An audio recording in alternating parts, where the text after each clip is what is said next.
autorin e dyshuar të vrasjes, Sadik Llani. Unë gjej rastin të falenderoj qytetarët pas njoftimit të bërë nga Najon, kemi pas një bashkëpunim shumë të ngushtë dhe shumë informacione lidhje me personin dyshuar.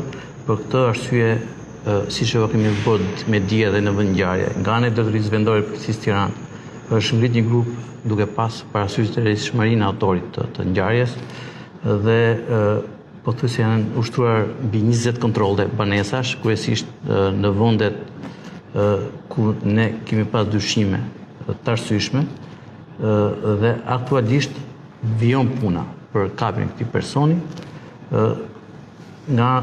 për shkak të rëndësisë të operacioneve. U thash edhe në intervistën që dhash para jush, është angazhuar dhe po vijojnë të angazhohen forcat e RENEA dhe mendojmë që shumë shpejt do kapet ky person. Kemi pas një bashkëpunim dhe informacion shumë të vlefshëm nga qytetarët. Ne kanë informuar pas herës lidhje me dyshimet që mund të kishin pasur për vendodhjen e këtij personi. Besoj që shumë shpejt do kapet.